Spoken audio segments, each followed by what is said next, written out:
Dr. Amaka Vanni will start us off with a conversation with Ms. Tola Akerele, and then I'll carry on with conversations with Mr. Anjola and Ify and Precious, and then we'll open up the floor to just discussions. Any questions you have, just please feel free to put them in the chat. So thank you. Amaka, over to you. Hi, everyone. Can you hear me? Yes, you can. Okay. Thank you for joining us. I'm really excited about this because, like Titi mentioned, I love food. And when I'm not, and I think most of the time I think about food more than, okay, maybe I think about my son and then I think about food. I think about food all the time. So when she came up with this idea and she told me about it, I told her, like, sign me up for it. Mm-hmm. And then the cookbook, I just ordered mine on Amazon. Hopefully it should be here by next week. But it's really, really good to see Nigerian delicacies and food written and photographed so beautifully. It makes a perfect coffee table book. And I'm really excited to go through the recipes because I saw afang, and yeah, I would like to see a different recipe of afang, or maybe it's like to pick something from your recipe and add it to mine. But I'm really looking forward to reading and trying out your recipe. So congratulations on the book. And as we all know, food is not just something to hold belly. Food it's more than that. It's our cultural identity. Food is a human right. Food is a socio-political issue. The Arab Spring, what triggered it, if I think if people are not aware, was the price of bread and flour rose quickly, and people just couldn't grapple with that and the failing economy. If you go to places like the Middle East, the Arab-Israeli situations, one of the things that people also talk about is the appropriation of Palestinian cuisine by the Israeli settlers. If you go to places like in the US South, one of their cultural identity is the South, so there's soul food. So for a lot of people, food is more than something we just eat. Food is our history, is our culture, is our identity. It's what we use to connect ourselves to the land where we live. Some people see food as a form of worship. So it's not just something simple or banal like the way a lot of people see it. And even within Nigeria, one of the blessings we have as a country is the diverse array of cuisines from different parts of the world. Sometimes I think we Igbos, we have like mad food, and then I go to places like Cross River and Calabar, and I'm thinking, oh my God, these guys, like, we guys have like variety of food. And I visit my friends up north, and then the food there is out of this world. I mean, Lagos is good. I'm not a fan of amala. I don't know why people still eat that stuff, but yes, the West also have really good something to offer to the country. So this conversation provides a good opportunity for us to discuss the variety of Nigerian cuisine we have. Someone said I'm missing out on amala. No, but we get to that. To Tola, thank you so much for writing this book. I know is a passion project, and I know it's not easy sourcing for food, or sourcing for like the ingredients, cooking, photographing, making sure like the lighting is perfect to get the perfect picture, making sure you have like the right recipes. Because my problem is when people tell me to give them recipes, I don't know how to give like amount or quantity. I just keep telling like, put as much crayfish as you can until you hear the ancestors say stop, then you stop. I don't know how to measure, but so it's good to have something like this. I can tell people, oh, check out this cookbook. It tells you everything and the quantity you need and stuff like that. So thank you so much for doing this. Thank you so much for writing this amazing book. So I think I have a couple of questions. I'm sure Titi has shared it with you. The first one is, what's the inspiration for the cookbook? What inspired you to cook and write this? Lovely to be here. Thank you very much for organizing the event. For me, I think the inspiration was just to really just document some of our food. I mean, I grew up in the Southwest, I mean, early part of my life, then I moved to the UK.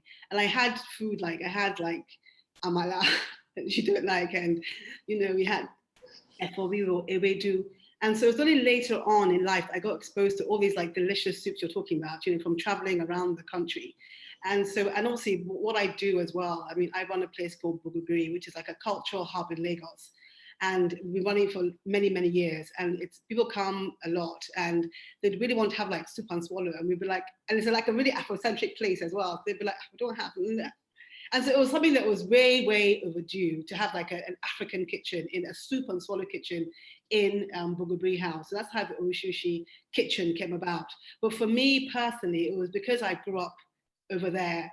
I didn't experience all these. I know when you come from one place, you have your own food and you eat your own food. And I was like, all these soups. So when I was traveling with work, I was like, in Port Harcourt, I was in Kano, I was here discovering amazing cuisines. Some of it you hear about, but you don't know, to try. But so I just had to get this down because I think it was important, just to have our recipes documented in a way that would be internationally appealing as well. I mean, we know we love our food so much, right? But the way we present it is not always the best way it could be presented. So that was really important to me, having the imagery. And then also because I'm about sort of promoting Nigerian culture generally, for people that know me know that I'm also into Nigerian art and music. So food is an extension of just sort of our cultural heritage. And so the book, when you read the book, it's a bit about our culture in there as well. We have lots of interesting proverbs that I think are quite funny. And then, as I said, the imagery is everything, and then also where to get the food. Nigerian food, you can't just go to Sainsbury's and pick up Nigerian food, can you? So exactly. It's about, if you're anywhere, and I had a few countries, I had Canada, US, and UK. There's stockists at the back where you can actually order the food straight to your door. So you can say, okay, I need this, this, and this, and this. Go online, order the food, and actually try and make the food yourself. So it's just not for people who are just anthropological foodies, but people who just want to oh, Nigerian food, I've got Nigerian friends, I want to let me try something. So it's just an easy way to people to sort of try our food. And a lot of our food should really at this point be it should be transferable. Jollof rice should be mainstream by now. I mean, why is it not a mainstream dish? Rice in a spicy tomato sauce. I mean, we're not going to the jollof rice wars here, but you know what I mean. The Nigerian jollof rice is the best in the box. I'll just say there's some things that are really transferable, a lot of the yam and beans dishes. Why are we not? We haven't sort of packaged our food in the way that we could. So this is the beginning of that process. I hope that more people will kind of take it on board and do more. The one book has come out now. I'm sure others will come out, which will kind of get our food out into the mainstream. There are little pockets here and there, people doing things, but I think it should be something that can be, it can be done a lot, in a more depth, basically. So that was really some of the ideas behind it, of just sort of documenting those recipes I discovered. And there's so many. This is the start, right? We have so many more. And it's just fun. My job takes me around Nigeria, so it's just fun going around and just trying new dishes, and it's exciting. And so yeah, it was just it was a wonderful process. And even though I thought, oh, I'll just do a cookbook, but it's actually quite hard to just getting the recipes right, documenting it, And of course, Anjola came on board, and he took some beautiful imagery, which really kind of makes the book come alive. So that was great. Yeah, it's good you mentioned Bugubiri, because Bugubiri, when I used to stay in Lagos, was my joint. Your goat meat, your Indomie pepper soup, the Indomie pepper soup. Yeah, that was my order with good Chapman. So yeah, I love Bugubiri, and seriously, now that you've mentioned it, honestly, I have no doubt the book is going to be fantastic. How long did it take you to produce it? Okay, so the book, obviously the recipes were documented when we opened the kitchen, which was about 3 years ago now. So that was there. And the cookbook idea was always been something I wanted to do. But I guess the lockdown actually allowed me to kind of get on with it. I thought, no, I'll do it next year. I'm like, what are you doing now? Your projects have been cancelled. What are you really doing? So it was really a very intense time. You know, it wasn't even the beginning of the lockdown. Maybe halfway through it. I just thought, you know, this is the time to do this. So I just sort of knuckled down. I had the recipes pretty much to some extent written down already. So it was just really like the stories around documenting my stories around the dishes and just, you know, the cultural part of the book. And then obviously the photography and, you know, and obviously having the book edited. So it took probably about, gosh, all in all, probably about, I'm trying to think. So it started 3 years ago with recipes, and then this year basically with the rest of the book. You know, from April, I'd say April, May, till we went to publish the book, which is in October. So yeah, but it was an intense time. Yeah, My mom was saying with me, think, what are you doing? So I'll kind of go to bed at like 12 and wake up at 4 every morning, just trying to go. I had so many ideas. You know, so what is this girl doing? You know, so I was trying to explain to her what when she saw the book, she understood. Okay. Yeah. So how did you deal with the issue of measurements? So basically, I just had to go through the process and just, you know, and measure. We have a conversion chart in the book. And so we did it by grams. Obviously, there's an interesting question because we did it by grams, which is obviously UK standard. But now there's interest for the book in the States. So we have to now look at putting into pounds and ounces. But there is a conversion chart. So it's literally just going through each thing and measuring. I mean, some things we did it by the number, you know, like the peppers and stuff. We just sort of counted them. But we just had to go through the process and actually measure everything, double check it, you know, get random people to try the recipes out to make sure that, you know, all made sense. So that was really, really quite painful, but it was very essential. If you want to have a book that's going to be international standard, you need to have all the recipes, you know, measured correctly. So there's a conversion chart at the back, which gives you the cups, it gives you ounces, gives you, you know, so it gives you tablespoons, so you can actually just convert it in the way that you're used to. Yeah, great. So for those unfamiliar with Nigerian food, what would you recommend from the cookbook for them to try out? Well, first, I mean, also I mentioned jollof rice. That's like standard. That's obvious, right? But I think I think the egusi is also quite a nice introduction. You know, the melody. It's a nice dish to try. And also the yam. I mean, the yam chips is a very like entry. Yam chips and the egg stew. Egg stew. Do you try the egg stew at Bogodu? The egg stew is tried the fried yam and fried yam and egg stew. That's a good introduction to and the egg stew like in the tomato sauce. Again, very, you know, simple dish, but very delicious. And then the beans, you know, just the beans pottage is also very nice, you know. So I would say like those kind of, to start off, we'll take you in easily. Yeah. We'll start with those ones, you know. Is the Indomie pepper soup in the recipe in the book? No, it's not. You know, the recipe is still there. People like, it's got curry in the book. I'm like, no. But there'll be another one coming out soon. So I think we have to include the goat curry because people are really like wanting that. Yeah. So what's your favorite dish in the cookbook? Well, my favorite dish is actually native soup. And it's something that I really, really love. And something I discovered quite late, actually. I mean, I had to go to Port Harcourt to find native soup. And I was like, do you want to try native soup? I was like, native sounds like, what kind of soup is native soup? No, it's native soup. So it's a fantastic dish of just, and I love seafood. So it's very, very seafoody. It has snails. I also love snails as well. The, you know, these are seeds, and you know, so it's a really lovely dish, and that's my favorite thing in the book. Okay. You know, I also love Eddie Kaikon as well. So should we anglicize the names of our meals for it to be widely accepted? Like, no, I don't think we should. I mean, the cookbook is called the Orishirishi cookbook, right? And when I was like, this name, I don't know about this name, but this is who we are. You know, I mean, some things, I think presentation is important, but we don't have to, it's getting the balance, right? We don't have to change the names of our food. Our food, meaning is very important to us. You know, meaning our names, there's something behind, you know, the proverbs, there's a richness, and it's part of our cultural identity. So we can't do that. But what we can do is just present the food in a way that we look, oh, this looks interesting. Let me try it, you know. That's what I think. Yeah. Yeah, great. So my final question for you is, who is the book directed at? Nigerians, Africans, Europeans? Yeah. So when I wrote the book, I actually wrote it because I grew up in the UK and I didn't really know about all these issues. I actually wrote to people who are in the diaspora. So it's for, but then there's been such a huge, reception for the book here, which I was surprised by in Nigeria, in Lagos. But it was really for people who are there who just want to, just anyone that wants to explore. I mean, also just, cross-cultural experimentation as well, because if you're Igbo, you have your Igbo soups. If you're Yoruba, you have your Yoruba soups. So it's just like, you know what, let me try something from another part of Nigeria. So the book is for people that want to just learn about Nigeria. It's got, stories about Nigeria in it. It's got a map and where the food comes from. It's for those who are over there who want to like make Nigerian food. They don't know where to get it from.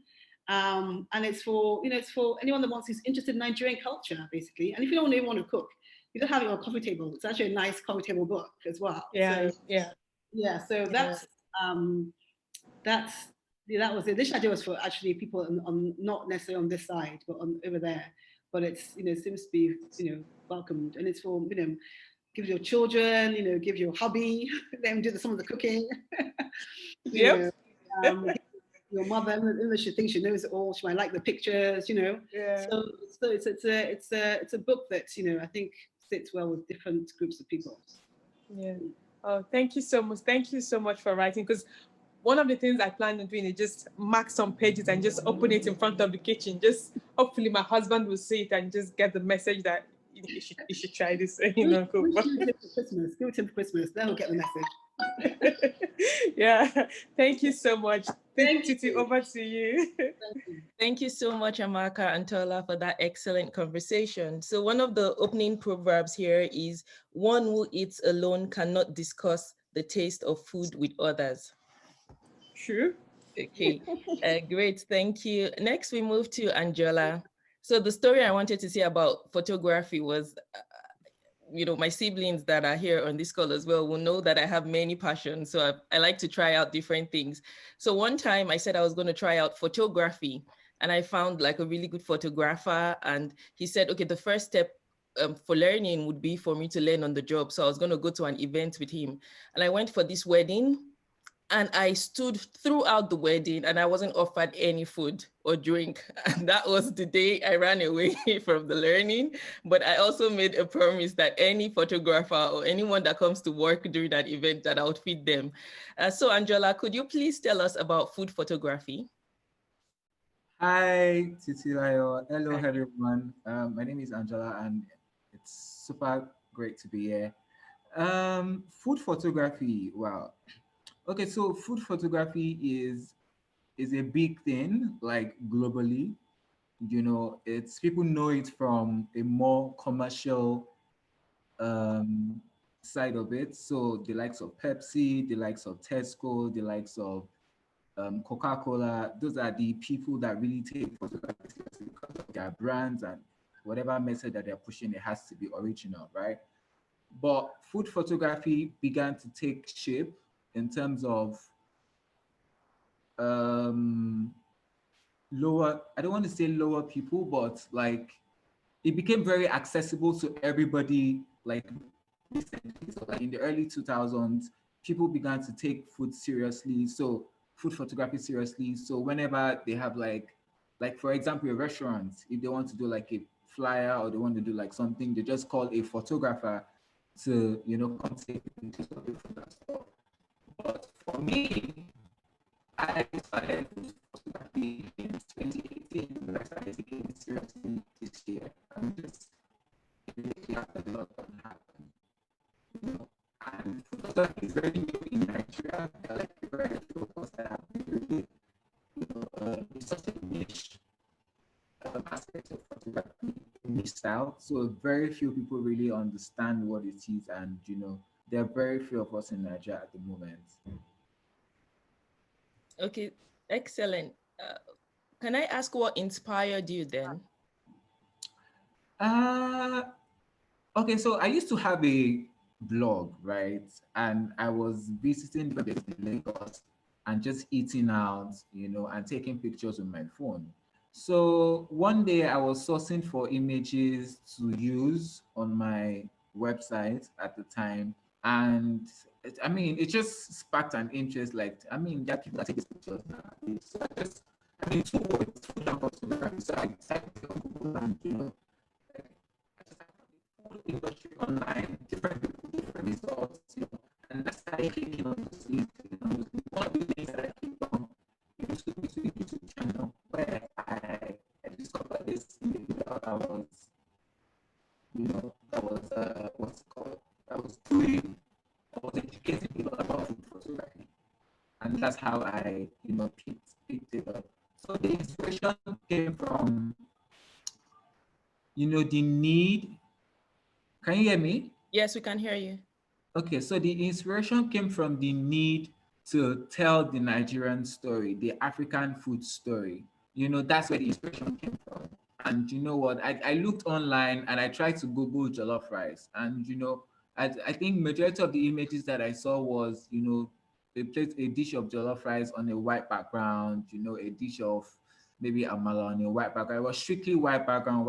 And I felt like, we can spice things up a bit, because the image that I was seeing online were, I mean, for example, images of a pancake, for example, it could come in like a bright and airy form. It can come in like a dark and moody form. So I wanted something like that for Nigerian food. And, I just went for it. Okay, excellent. Thank you. So you worked on this beautiful project for the Orishirishi cookbook. Can you share some highlights and lessons from that project? Yeah, well, okay. So one of the highlights for me was, when I started, the first day that I started shooting the book, rather shooting the recipes, I remember Mrs. Tola coming to say, oh, that she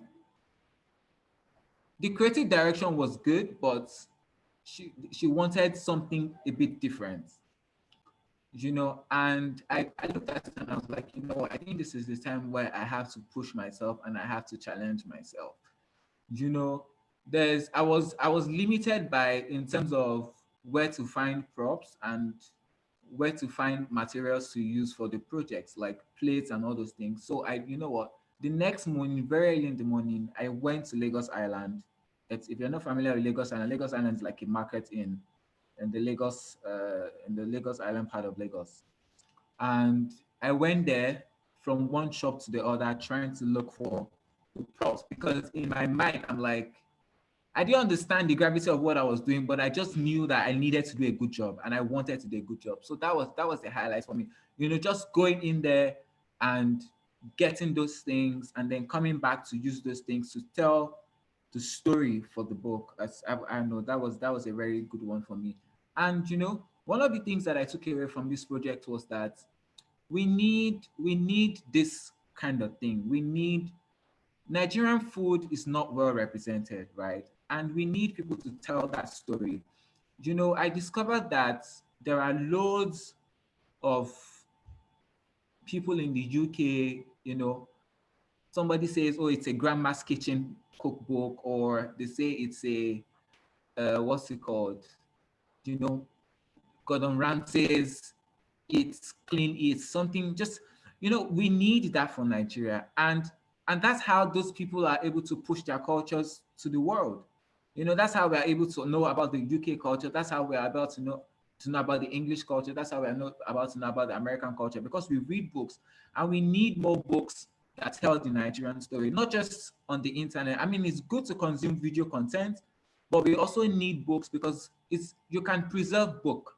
You keep it somewhere for a very long period of time, except you have like an accident. But even at that, it's always a good thing to have a book that you can read through, that you can flip through, that you can see that, there is something about the Nigerian story that if you try to Google a book now, for example, if anybody Googles Nigerian cookbook, Orishirishi book is definitely going to come out. Why? Because it's a book that tells the Nigerian food story, and we need more of that. So going forward, I really want people to be able to, tell. It doesn't even have to be a very huge book. It can even be a PDF, but we need that representation. We need people to tell the Nigerian food story, so that people in the diaspora, especially, can, they would have access to it. YouTube is a good, platform but we need that print. People need to hold it. People need to see. People need to flip through it. The same way we flip through all these books that come from the UK and from the US, we need to be able to do that. Okay, thank you so much, Anjola. And I agree with Tola that you did a brilliant job. My final question for you would be, what are some unique characteristics of Nigerian food, and how would you compare taking photographs of Nigerian food with food from other jurisdictions? Yeah. Uh, okay, so Nigerian food, it's very colorful. Very, very, very, very colorful. You know, the likes of jollof rice, very colorful. Our barbecue chicken, very colorful. Our soups, you know, egusi has an amazing color. Okra has an amazing color. You know, it's Nigerian soups and food generally are very colorful, and it's always nice that we can capture that color. You know, unlike other foods from the UK and the US, that sometimes it might be a bit monotonous in terms of color. You know, there's if it's green, it's green, if it's yellow, it's yellow. But here in Nigeria, we like to mix things a bit. We like to mix yellow and greens and reds, you know, fresh colors like that to make them look very, you know, beautiful. So photographing Nigerian food is very, very exciting. You know, although there are some soups that are very dark, you know, but it's always nice that it gives room for what's it called? It gives room for more exploration. So you can always add this and add that to it to make the colors pop. And yeah, the colors are something that really, really capture my eye. Okay, thank you so much, Anjola. And I think keep up the great work, and we look forward to more photographs of your food. Thank you so. Next, we'll move to Ify. Hello. Hi, Ify. Thank you very much for being with us. So your background, educational and professional backgrounds are in law. Could you tell us your trajectory to food and Ify's kitchen? It's always just been, I could say, just a passion of mine. It's always been there in the background somewhere. And yeah, so law is my profession, is what I do, what I went to school to learn. And, you know, I practice, I'm still practicing right now. But food is just something that's always been there. I didn't have to study it. I didn't have to go anywhere. It's just there. It's a gift, let me say, you know. And so it was just easy for me to want to share this with the whole world. And I don't know. So I'm still combining both law and food. I don't know the relationship, but I think it's working well for me. And if I were to think of what's the relationship between law and food, I think law, there's some, law is, you know, we have order in law. There are things that should be done, how they should be done. So maybe food related issues too, you know, you can't just come and mix and match. You know, you need to start, when you want to cook, you need to start with your peppers first, I mean with your onions, garlic, you know, do things in order to get great results. And your way of thinking as well should flow. So for me, I guess it all just worked out well for me. Yeah. Yes, excellent. I think there's an art, both an art and a science to cooking. Yeah. And maybe that's where we find the intersection of law in the artistic dimension of that. Could you share some highlights from your food-related projects, such as Cook with Ify? Oh, okay. So Cook with Ify started with a lot of people coming to me, sharing their issues, their challenges, that they don't know how to cook. Or let me start first. Cook with Ify is an online based class or school where I teach people how to cook. So a lot of people have sent me messages or, you know, make me offline. I don't know how to cook. Can you help me? I'm having challenges. My daughter is having this challenge, my son. And so, you know, I started that, and I've been, you know, running that for 3 years now. And the demand for it is out of the world. Like, I'm like, okay, I can help people. And the result has been very good. A lot of people are grateful. I have husbands, wives who come to me to say, thank you, you've saved my marriage, you've done this, you know. So Cook with Ify is basically an online school where I teach people how to cook Nigerian food, not only Nigerian food, you know, food, West in the whole Africa and also around the world. I also teach people how to make pastry, to your basic Nigerian snacks and bread and other things. So that's what I basically do with Cook with Ify. Okay, excellent. Thank you so much. I might just contact you for some classes as well. I'm available. Thank you. So how would you describe Nigerian food to non-Nigerians? And can you share some easy to make dishes and any tips to help develop proficiency in cooking Nigerian food, please? Okay, so how would I describe Nigerian food to non-Nigerians? I'll tell them Nigerian food is bold in flavor. It is not bland at all. You see, where you can season chicken with salt and pepper, and the non-Nigerian is like, oh my God, this is so delicious. I don't know that would, I don't know that a Nigerian would taste it and say, oh my God, that blew me away. I'm not sure of that. So we use a lot of spices, a lot of herbs, taste our food now. I heard Tola talk of native soup. I mean, you cannot cook your native soup without uziza. Uziza on itself is powerful, so it's spicy. We love our pepper. Nigerian food is very, very spicy. You can tone it down to the level you want to, your heat tolerance. But on the average, we like a lot of pepper. Pepper is spicy. So you have to be warned first. If you don't like pepper, you can tweak it. What else do I say about Nigerian food? It's delicious. We have so many. You can explore. It's we're not limited in any way. Nigerian food is out of the world. I beg. It's something you should try. You can't come to this world and not try Nigerian food. No.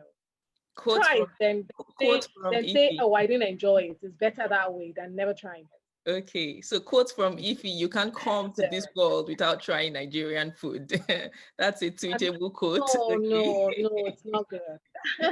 Okay, thank you. And the Yes. second part So of that what was question the was, other question? the second part was, can you share easy to make dishes and any tips to help develop proficiency in cooking Nigerian food? Right. Now, easy to make dishes. I heard while Tala was speaking, I heard, she said something about your egg stew. Very easy and delicious. Now, those are easy Nigerian meals. Outside we have the Spanish omelette, we have the fried egg. But that our Nigerian stew, you put the tomatoes, you blend it, add different things. It's very simple, but very delicious. What other Nigerian meal can I talk about? We have our garden eggs too, you know, very easy. It's just a matter of, cooking your garden eggs and adding, some people add tomatoes, peppers. If you want to keep it very basic and traditional, just palm oil with your crayfish, and you have a very tasty garden eggs too. I'm talking about beans as well. Those are very easy meals. You put your beans. Some people don't even like to put any extra thing. Just palm oil, pepper, some salt, and your seasoning cubes, and you have a delicious pot of beans. But if you want to go the extra mile, then blend your peppers, your onions, your bell peppers, then make it more delicious. So these are very easy Nigerian meals that you can whip up in no time. And what you said something again, another part of question. How do you proficiency in the kitchen? Yeah. So I should say when it comes to traditional soups, now I've talked about the easy ones. We also have those ones that are not so easy. You cannot just unlike the non-Nigerian meals that you can take your salad, toss it into a bowl, take your fish, grill it, and then you have a complete meal in 15 minutes. And some Nigerian foods, no, not like that. You have to plan, and then it takes quite a while. So I'd say if you want to make a Nigerian meal and you want to be very quick about it, you know, you can cook your meat, your fish, your chicken, store it in your freezer, your meat stock, store it in your freezer. You can even make the base of your soup, put it in the freezer. Then when it's time to eat it, chop your vegetables in it. And then in no time, in 15 minutes, you are eating already. Make your swallow, sharp, sharp. and you're eating. So these are ways you can develop proficiency in preparing Nigerian meals. Just think ahead. You can't just wake up and say, I want to whip meals. No, you need a bit of planning to do so. Excellent. Thank you so much. I remember in graduate school, that was one of the things. So my friends would come into the kitchen and make their meals in 5 minutes, 10 minutes, and I'll be there for 3 hours still cooking. Yes. My final question is, what changes to the food ecosystem would you like to see in Nigeria? When you talk about food ecosystem, my mind takes me from farm to table. Is that what you're is that Yes. what you Yes, or to the okay. food, just to the food community and what we're, Okay, great. yes. So in terms of that, I know we have the Nigerian economy particularly, we have so much challenges in the farmers, transporting their food items, their food stuff to other parts of Nigeria. And in that way, there's a lot of waste. We have no means to preserve this food.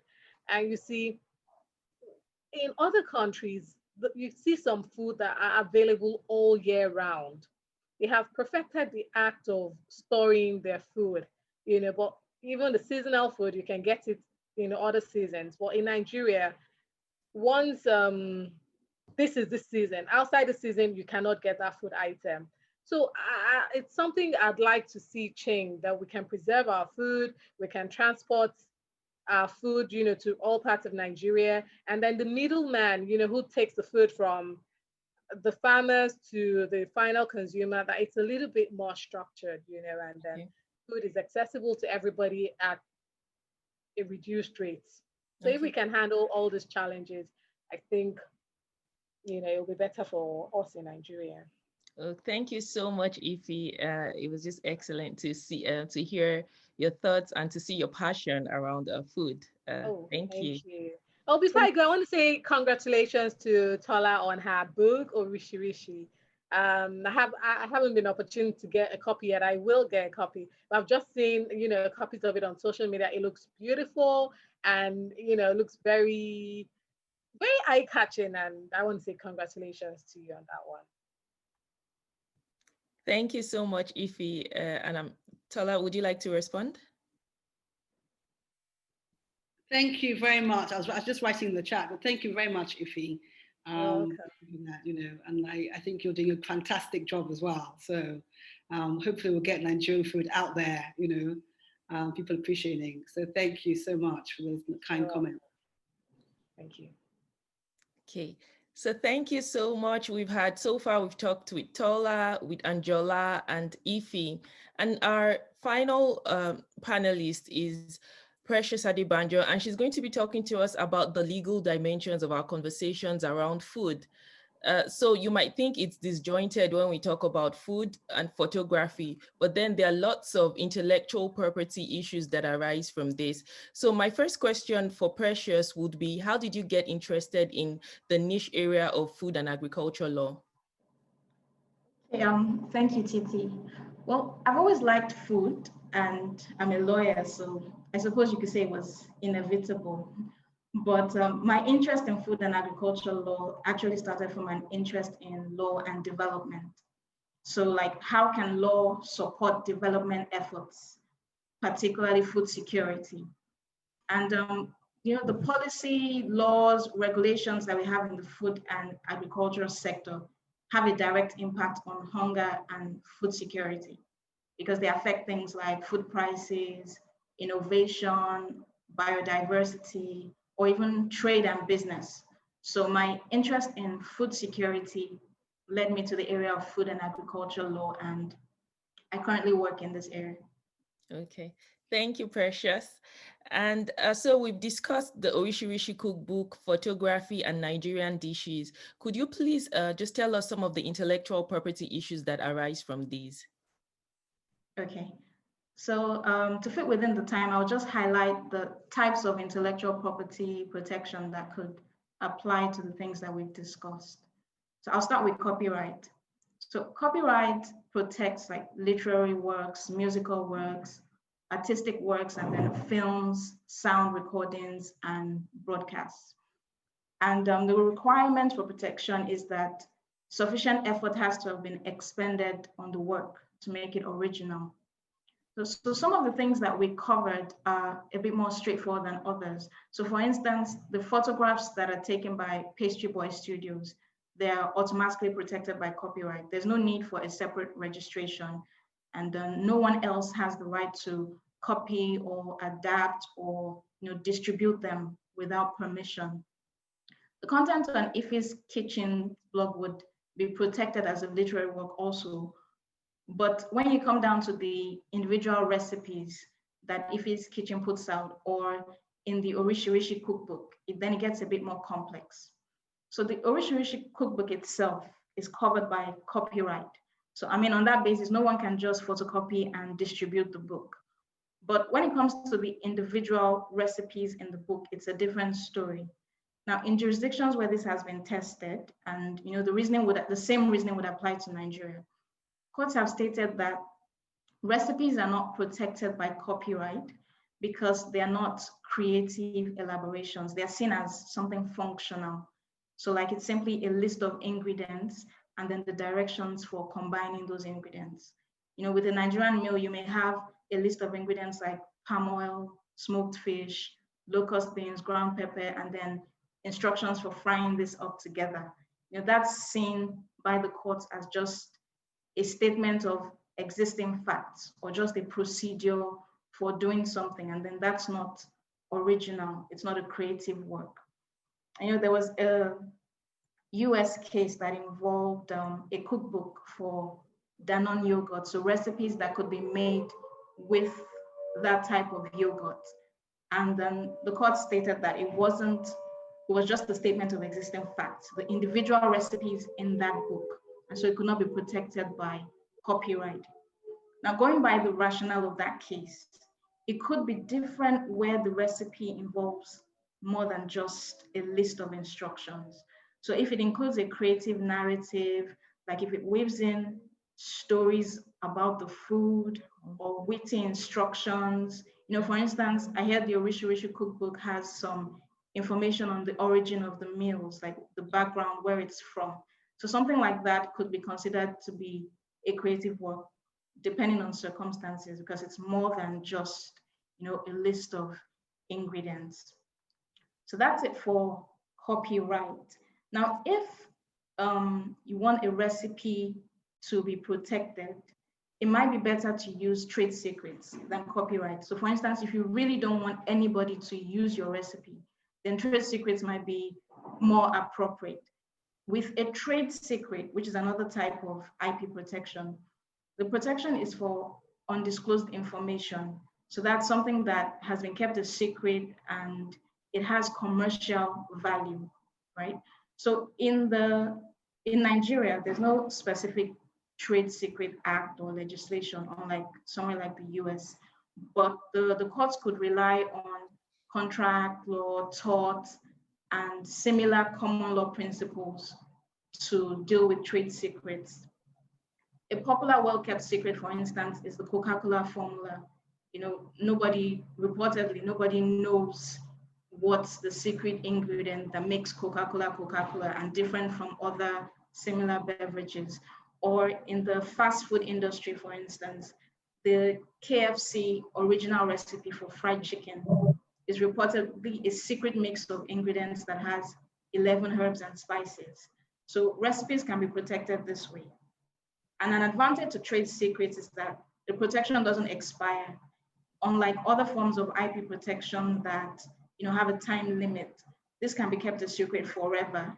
For instance, the KFC recipe has been a secret since the 1940s. On the other hand, a disadvantage is that it must be kept a secret. So once it's disclosed, then the power of the protection is lost. And for instance, in 2006, an employee reportedly stole the recipe for Coca-Cola and attempted to sell it to Pepsi for $1.5 million. But this didn't work because Pepsi notified the authorities. So the person was arrested and charged.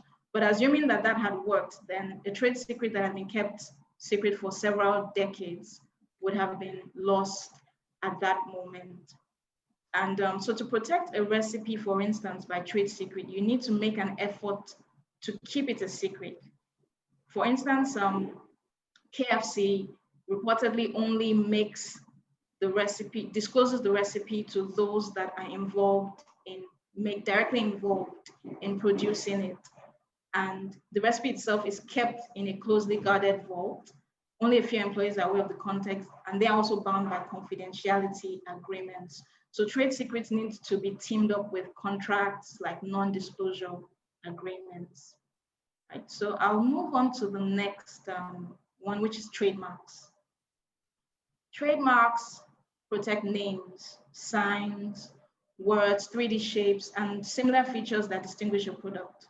So for instance, your logo, a trademark basically protects your brand. So brands like the Orishirishi Kitchen or Gogoberry House, Pastry Boys Studios, Ife's Kitchen, these can all be protected by trademarks if they are registered, because trademark protection requires registration. And in the food industry, a trademark can serve as a mark of quality and prevent others from profiting off all the hard work you spent building a brand. So if you visit a restaurant with the same name and the same colors or logo as your favorite one, you might assume that it's an outlet of the restaurant that you like. And when you walk in, you expect a certain experience because those marks tell a story about the food or about the ambience in that restaurant. So, it could ruin the reputation of that brand if it was someone else, selling substandard food and simply using the same name and logo or colors. And in some instances, trademarks can even protect the appearance of food. So for those familiar with the Toblerone chocolate bar, those triangles, that shape is actually protected by a US trademark. Another form of IP protection that could apply to food is patents. Now, patents apply to inventions. And this means that things that are new, they result from inventive activity and they can be applied in an industry. Usually we don't think of patents and food. We tend to think of patents dealing with some sort of mechanical or biological inventions, but food products and methods for making food can actually be patented. For instance, there are a number of patents for meat substitutes, what we might call imitation meat.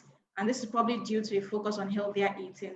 A lot of people don't want to eat meat, but they still want the same experience. And a lot of research and work goes into making the substitutes that look or taste like meat. And there are a number of patents protecting these. Or for those who like ice cream, believe it or not, Cold Stone holds a US patent for combined cake and ice cream dessert. So you see that patents can also apply to food. And then one that I find very interesting is geographical indications of origin. So geographical indications of origin actually restrict the use of a name to products that have a specific geographic origin and a reputation that is linked to that origin. So it's like it identifies the product as coming from a particular place and having characteristics that are linked to that place. Some examples of geographical indications for food are the Penja pepper from Cameroon, Darjeeling tea, that's India, the ever popular champagne from France, and then there's the Tete goat meat from Mozambique. So like trademarks, which we discussed earlier, geographical indications signal the quality of a product or like the unique characteristics of that product from that region to consumers. And they can help to grow the market for the particular product, by signaling to consumers that, okay, this has this special characteristics. Now, Nigeria doesn't currently have legislation on this, but origin-based products can be protected under the Trademarks Act. And we don't have geographical indications registered from Nigeria, but there are products that have the potential to benefit from this kind of protection. So, the Ofada rice or even the lake rice from Kebbi State, they have certain characteristics. There's the Nsukka pepper. So all of these could potentially be protected by geographical indications of origin. Thank you. Okay, thank you so much, Precious, and thank you for taking us through the breadth of intellectual property rights that we can have for food and agricultural products. And that was just an excellent presentation. And I think we've run out of time. We have only 2 minutes. And I would like to ask if anyone has any questions, so we could take one question before we wrap up. If you'd like to ask a question, could you raise your hand? Or if you have a comment.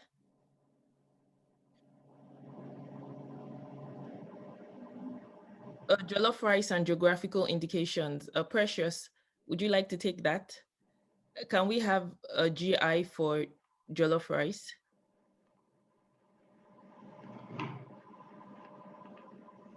Okay, GIs for jollof rice. Well, jollof rice, is it maybe Nigerian jollof rice you mean? Because then I know jollof rice isn't exclusive to Nigeria. Well, I think it depends. If the jollof rice, you can say that there are certain qualities. When you hear Nigerian jollof rice, there are certain qualities that, you know, are linked to it and that show that it is from Nigeria. It's possible, maybe a bit of a stretch, but I think it's possible. Okay, thank you. The other issues that arise from that are cross-border geographical indications. For example, with basmati, with some varieties of rice, you see a link between India and Pakistan. So that might be a situation for Nigeria and Ghana. And I think on that note, we can end our just lunchtime conversation on Nigerian food, photography, and law.